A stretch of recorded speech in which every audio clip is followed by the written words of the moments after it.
Hello and welcome to yet another scintillating edition of your favorite TV program, CAC Weekly. Now, CAC Weekly is that weekly program that keeps you abreast on the activities and the achievements of the Corporate Affairs Commission. I am Amina Jibril.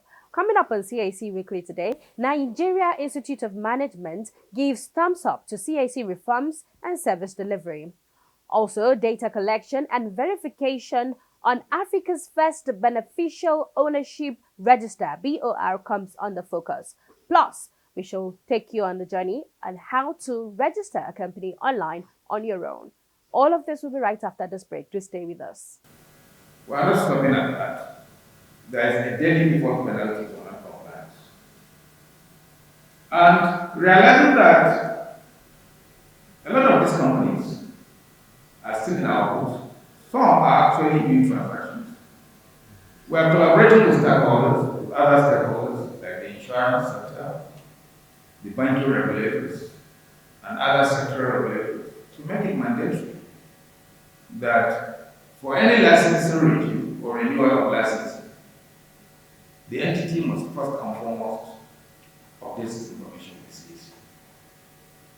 Because one thing we tend to forget, before they approach any regulator, before a company approaches any regulator or license, it must be registered by the CAC, it must be elected. And if the company does not update this information with CAC, then it's an indication that they are running away from something. The CAC register is the only register that is publicly available. Any member from anywhere is entitled to access information from the CAC. If you want to remain opaque, don't register a company.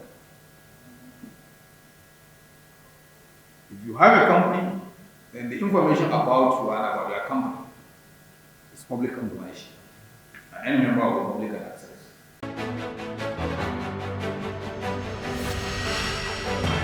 Now, welcome back to CAC Weekly. We begin our show today with another round of applause for the CAC.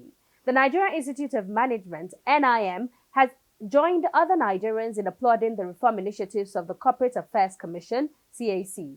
The president and chairman of the council, Mrs. Christiana Atako, stated this during a courtesy call on the Registrar General and CEO of the Corporate Affairs Commission, CAC, Alhaji Garba Abubakar, in Abuja. Christiana Atako said that the Alhaji Garba Abubakar-led CAC is providing excellent registration, supervision, and regulation services that will positively impact Nigeria's business environment. Atako therefore said that the NIM was desirous of collaborating with the CAC, especially in the areas of capacity building, consultancy, re-engineering, human capital development, and strategic training management, amongst others. While proposing to organize tailor-made training for CAC staff, conduct promotion examinations, and conduct retirement training, amongst others, the NIM president commended what she called the friendly attitude of staff and the air of professional management excellence in action at the commission. Responding, the Registrar General and CEO of the Corporate Affairs Commission, Alhaji Garba Abubakar, expressed delight over the Institute's visit and applauded its modest effort in improving the Commission's services. Garba Abubakar, who recalled that prior to 2020, the Commission had a semi-automated system, stressed that the Commission was now fully automated, thereby making company registration seamless and easily accessible to both accredited customers and the general public. He therefore welcomed the idea of partnering with the NIM by participating in their training programs, amongst others. Now, moving on to the program, let's now talk data collection and verification under the BOR. Our viewers may recall that the CAC had on the 25th of May 2023 successfully launched Africa's first beneficial ownership register, BOR, with the expectation that the register would greatly enhance the fight against corruption and criminality by facilitating investigations by law enforcement agencies into the true ownership and control of companies and limited liability partnerships, supporting civil society organizations, CSOs, in promoting citizens' participation in public accountability and governance, as well as strengthen the capacity of the media to perform their traditional roles as watchdogs of the society. Now, Wikipedia.org defines data verification as a process in which different types of data are checked for accuracy and inconsistencies after data migration is done in some domains. It is referred to as source data verification, SDV, such as in clinical trials. Data verification helps to determine whether data was accurately translated when data is transferred from one source to another, is complete, and supports processes in the new system. Now, during verification, there may be a need for a parallel run of both systems to identify areas of disparity and forestall erroneous data loss. Methods for data verification include double data entry, proofreading, and automated verification of data. Proofreading data involves someone checking the data entered against the original document. To talk more on data collection and verification on the BOR, let's now join Justin Nidiabirao, the Director Compliance CAC, on our interview segment. Enjoy watching. You know, when you said signature for sale, I was thinking it's Oluwole in Lagos.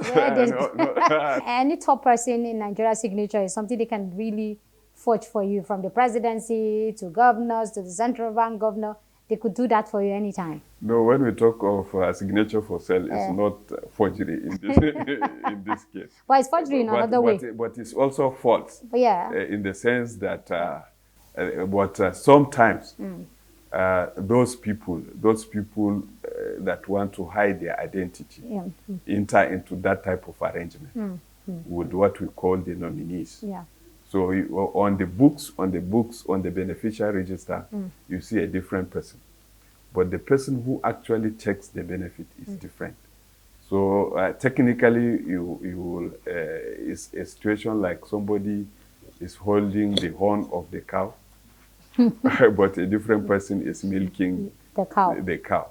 So that is why the issue of verification of what is called status now comes in. So when there is a room for suspicion that the person that is appearing on the beneficial ownership register is suspected not to be the actual person, then verification could be done. At what point is verification? How fast is verification done? Because sometimes these guys get away with it. You spend months, if not years, before you now discover that such kind of fraud is being committed. Well, there are actually stiff penalties for false information. Those that are eventually caught in the act. But it could take long. Yeah, it could take long. Yeah. But that's why, as soon as you have room for suspicion, it is required that you also carry out. Why is verification not done instantly? Yeah, verification of identity, you can do it instantly. But because like in Nigerian context now, when the Corporate Affairs Commission's register, when it is integrated with that of the National Identity Commission, as the transactions occur, the Corporate Affairs Commission can view somebody's identification real time. But you could have a problem, for instance, if a foreigner is being disclosed as a person with beneficial ownership. That one you cannot do as on real-time basis. You have to do it after the person has submitted the beneficial information. But the approach generally to verification, what is normally done in other climates, is that some that have a more developed and refined system, they use Google Map. So for instance, if somebody discloses an address as the address of the beneficial owner, and they enter it, and it doesn't disclose where exactly the person is, and you look at the status of a company, for instance, the company is a multinational company, and somebody that has a significant control in a multinational company is not supposed to live in obscure part of the country, or his address cannot be verified on the Google. So you use Google Map as one approach. Then those also that have a developed system of what we call postal code. Okay. They use postal code to verify the address. Then others use what we call GPS. You can also use GPS. Yeah. Yes. But it's recognized actually that the issue of verification generally, particularly with respect to status, is a challenge. Yes, it's a huge challenge. It's Yes. a huge challenge that is faced. But different jurisdictions develop different approaches. Which one will the commission adopt in the meantime, especially as regard verification of status? You talked about Google, GPS, you talked about efficient postal system. But technology is very easy these days. I know it's expensive, but which one is the commission going to adopt? Most likely. What we are doing at the moment, yes, is that if there is a room for suspicion, for instance, we try to do electronic verification. Okay. Because as part of the beneficial ownership information system we collect, there is a GSM number, then there is an email address. So where we have room to suspect, we send an email. So if the email is not responded to, then that will create room for suspicion. For suspicion that maybe the email address is not active. Okay. And there is no reason why somebody should give us an email address that is inactive. Okay. You can also do preliminary check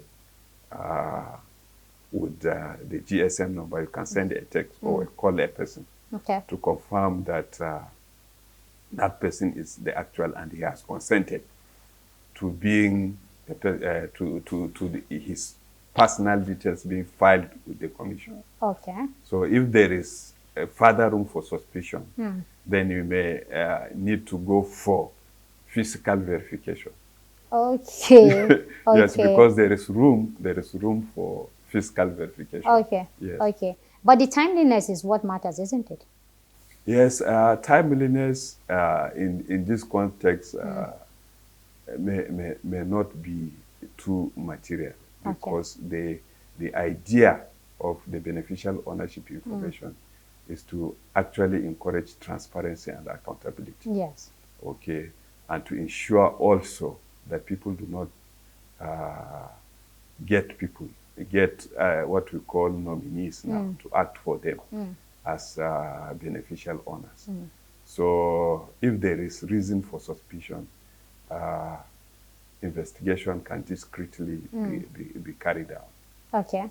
And in this age of technology, it shouldn't take time. It shouldn't take time. What's the penalty again? For forgery or fraud, as far as verification of data is concerned? No, for false information. Yeah. For false information, if you file false information, you will go in for 2-year imprisonment. Okay. Yes. Just 2 years? 2 years Okay. that is enough. Is there a fine? There is a fine. Okay. But the fine is less emphasized. Okay. 2 years for the company or the individual? For the individual. Okay, and the company is exonerated? The company, because you cannot send the company to to prison. So that is where you consider fine as appropriate. So it's only the individual that is affected? No, even the company. You know, if you are talking of sanctions, there are different forms of sanctions. Yes. Okay, there is administrative sanction, then there is criminal sanction. Okay, so for administrative sanction, for instance, at the commission's level, if a company does not file the beneficial ownership information, its status on the database will remain inactive. Okay. Yes, until he files and updated his PAC information. Okay. Yes, along with other legal requirements. Okay. Once his data is up to date, then his status will change from inactive to active. Okay. That's one administrative sanction. The other ones is that the company itself may fail due diligence tests, particularly in procurement process. Okay. For those that are knowledgeable enough, some of them get across, since the beneficial ownership data is open to the members of the public. Some enlightened companies, when they want to enter into transaction, check the status of their customers, particularly corporate customers. And once they notice that the status is inactive, they will not enter into that transaction. Okay. Yes. Okay. For embassies also, once you want to obtain maybe business visa, for instance, and you go for interview, and they look at the company that is sponsoring the trip, if its status is inactive, you are also likely to lose that visa. Not get the visa. Okay. Yeah. Okay. But let me also ask you about funds managers. You know, there are people who specifically manage, funds. They come to you and they give you different, financial package, business package. Where do all of this fall into as far as the beneficial ownership register is concerned? Fund managers who manage people's funds. So if I steal money, I just give it to a fund manager, I say manage for me. No, under the beneficial ownership framework now, that one will be very difficult. I can't take money and give it to fund manager. It's not that you can't take it. I can steal money and give it to fund manager. But the fund managers are also required to collect beneficial ownership information for each of their customers. Okay. Yes, fund managers are regulated by Securities and Exchange Commission. Okay. Okay, so that's why there's a collaboration between the commission and SEC. Of course, even SEC also is required to implement beneficial ownership information framework. Okay. And they have already developed actually guidelines for implementation of beneficial ownership. Okay. So that type of scenario may not likely. Okay, so bad market. Yeah, if you choose for people who want to go to that, yes. Because I was thinking that you could easily do that. No. Okay. No. The worst case scenario is what we describe as signature for sale. Okay, that's the worst case scenario. That's the worst case. But even signature for sale actually could also be controlled. Okay. For the sense that if you give us, for instance, a nominal person as the beneficial owner, and investigation reveal that person is not actually the beneficial ownership, then you may go in for 2 years imprisonment. Or if it is a professional organization, in some professions, you may end up losing your license to practice. Okay. Yeah. What about the fund manager who doesn't check for, who doesn't go through the register and then decide to do his thing? They will be sanctioned by SEC. Okay, under their own framework. Under their own framework. All right. Yeah. Okay. How early do you think these challenges will be sorted out? Well, like going forward, like our country, for instance, we note that the concept of beneficial ownership is relatively new. Yes.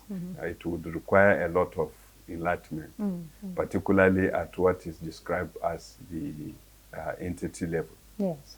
Because the legal framework requires that each company, for instance, should collect beneficial ownership information. And the BO legal framework requires that once a person has up to 5% shares or interest in a company, or 5% of voting rights, then that particular person is required to give notice to the company that he is a beneficial owner or a person with significant control. That is one. The other one is also if such person could remove or appoint majority of the directors, then that person would also qualify as a person with significant control. Okay. And that person is required within 7 days to give the company a notice that he is a person with significant control. Okay. Yes. And if it is a company that has shares, it is required that the share register, the register of shareholders, that particular information should be inscribed against the name of that particular shareholder in the register of members of company. Oh, okay. So the awareness for companies of their responsibilities under CAMA is actually very, very low.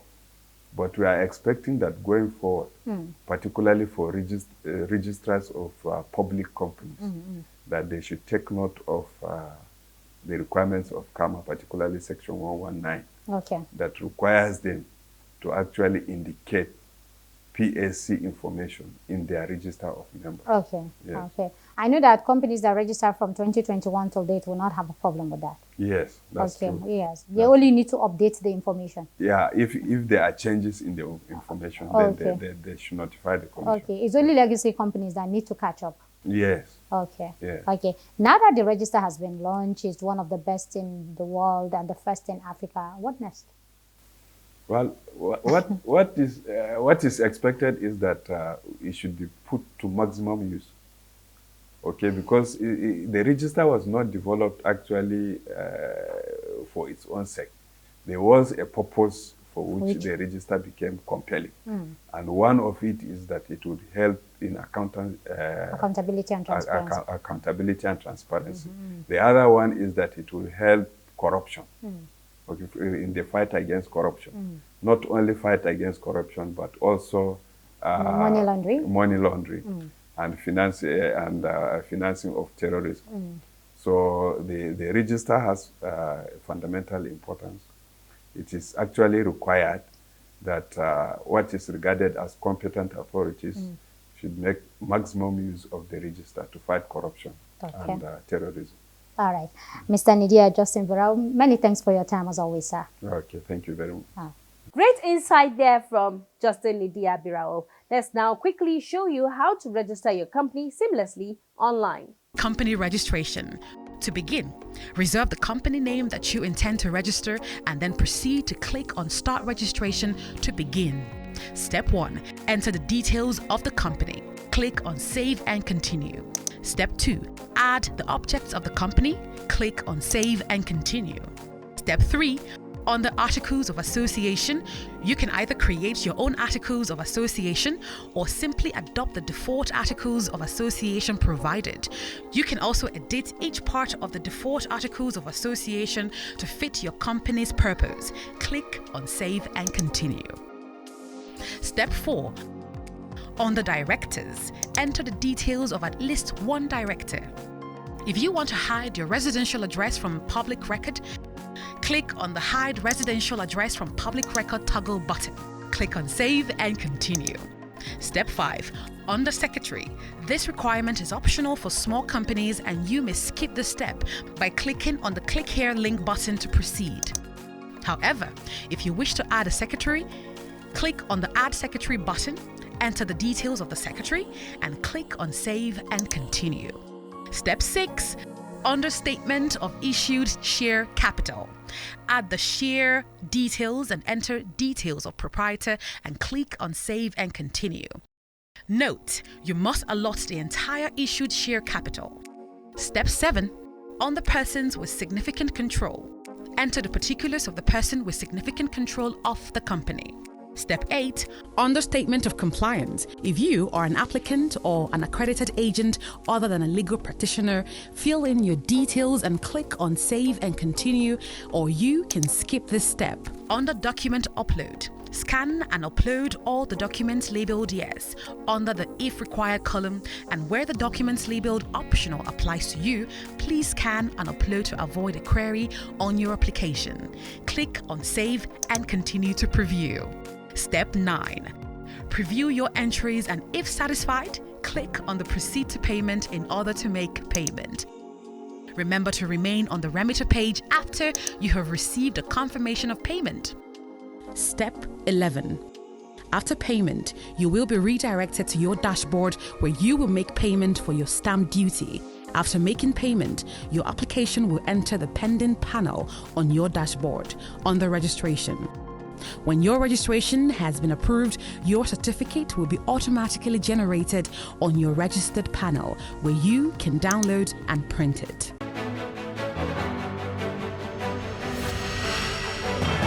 Hurry now to register your company on pre.cac.gov.ng.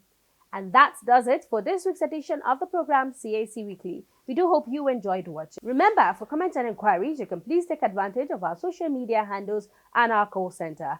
On Twitter, it is at CAC Nigeria 1. On Instagram and Facebook, it is Corporate Affairs Commission. Our email is cservice@cac.gov.ng. You could visit our website via www.cac.gov.ng. Call us on our call center on the number 0708 0629 000.